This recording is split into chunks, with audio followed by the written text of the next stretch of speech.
പുറത്തുനിന്ന് ബാറ്ററി പോലത്തെ energy supply കൊടുക്കാതെ ഒരു സോളാർ സെൽ എങ്ങനെയാണ് നമുക്ക് കറന്റ് തരുന്നതെന്ന് നോക്കിയാലോ? പ്രകൃതിദത്ത ഊർജ സ്രോതസ്സായ സൂര്യപ്രകാശത്തെ പ്രയോജനപ്പെടുത്തിയാണ് ഒരു സോളാർ സെൽ പ്രവർത്തിക്കുന്നത്. അതുകൊണ്ട് തന്നെ ഇതിനെ ഫോട്ടോവോൾട്ടായിക് സെൽ എന്നും വിളിക്കുന്നു.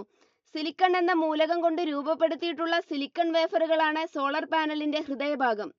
ഇത്തരത്തിലുള്ള സിലിക്കൺ വേഫറിലേക്ക് എതിരെ വരുന്ന ഭാഗങ്ങളിലായി വാലൻസ് ഷെല്ലിൽ 5 ഇലക്ട്രോണുകളുള്ള ഫോസ്ഫറസ് അഥവാ എൻ ടൈപ്പ് ഇംപ്യൂരിറ്റിയെയും അതുപോലെ വാലൻസ് ഷെല്ലിൽ 3 ഇലക്ട്രോണുകളുള്ള ബോറോൺ അഥവാ പി ടൈപ്പ് ഇംപ്യൂരിറ്റിയെയും ഇഞ്ചക്ട് ചെയ്യുന്നു, അതായത് ഡോപ്പിംഗ് നടത്തുന്നു. ഇങ്ങനെ ചെയ്യുന്നതിലൂടെ എൻ സൈഡിലെ മെജോറിറ്റി ചാർജ് കാരിയേഴ്സ് ആയിട്ടുള്ള കുറച്ച് ഇലക്ട്രോണുകൾ പി സൈഡിലേക്ക് ഒഴുകുന്നതോടൊപ്പം അവിടെയുള്ള ഹോൾസിനെ ഫിൽ ചെയ്യുകയും ചെയ്യുന്നു. ഇത് സ്വതന്ത്രമായ ഹോൾസും ഇലക്ട്രോൺസും ഇല്ലാത്ത ഭാഗമായ ഡിപ്ലീഷൻ റീജിയൻ രൂപപ്പെടാൻ കാരണമാവുന്നു.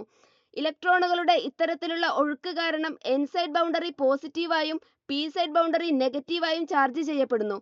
അതായത് ഇവിടെ ഒരു ഇലക്ട്രിക് ഫീൽഡ് ഉണ്ടാവുന്നു.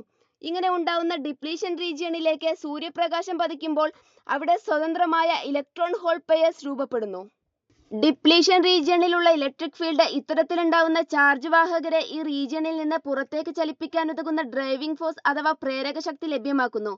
ഇത് എൻ റീജിയണിലുള്ള ഇലക്ട്രോൺസിന്റെ കോൺസെൻട്രേഷനും പി റീജിയണിലുള്ള ഹോൾസിന്റെ കോൺസെൻട്രേഷനും കൂട്ടാൻ കാരണമാക്കുന്നു. അങ്ങനെ ഇവിടെ ഒരു പൊട്ടൻഷ്യൽ ഡിഫറൻസ് രൂപപ്പെടുന്നു. ഇവിടെ ഒരു പൊട്ടൻഷ്യൽ ഡിഫറൻസ് രൂപപ്പെടുന്നതിനാൽ സോളാർ സെൽ തുടർച്ചയായി ഒരു പ്രത്യേക ദിശയിലേക്ക് മാത്രം ഒഴുകുന്ന ഡയറക്റ്റ് കറന്റ് അഥവാ ഡി സി കറന്റിനെ സർക്യൂട്ടിലേക്ക് നൽകുന്നു. ഇത്തരത്തിലുണ്ടാവുന്ന ഡി സി കറന്റിനെ ഒരു ഇൻവെർട്ടറിന്റെ സഹായത്തോടെ വീട്ടുപകരണങ്ങൾക്ക് ആവശ്യമായ എ സി അഥവാ ആൾട്ടർനേറ്റിംഗ് കറന്റാക്കി രൂപവൽക്കരിക്കുന്നു. ഒരു സോളാർ സെൽ വെറും 0.5 വോൾട്ടേജ് മാത്രമേ പ്രൊഡ്യൂസ് ചെയ്യുന്നുള്ളൂ. ഇത്തരത്തിലുള്ള സെല്ലുകളെ ശ്രേണി രൂപത്തിലും സമാന്തര രൂപത്തിലും ബന്ധിപ്പിക്കുന്നതിലൂടെ രൂപപ്പെടുത്തുന്ന സോളാർ പാനൽ ആവശ്യാനുസരണമുള്ള വോൾട്ടേജ് ലഭ്യമാക്കുന്നു. നല്ല സൂര്യപ്രകാശമുള്ള സമയത്ത് ഉൽപ്പാദിപ്പിക്കുന്ന കൂടുതൽ എനർജി ഉപഭോക്താക്കളുടെ ആവശ്യാനുസരണം വൈകുന്നേരങ്ങളിലോ അല്ലെങ്കിൽ മേഘാവൃതമായ സന്ദർഭങ്ങളിലോ ഉപയോഗിക്കുന്നതിനായി സംഭരിക്കാൻ സോളാർ പാനൽ ഒരു ബാറ്ററിയുമായി ബന്ധിപ്പിച്ചിരിക്കുന്നു.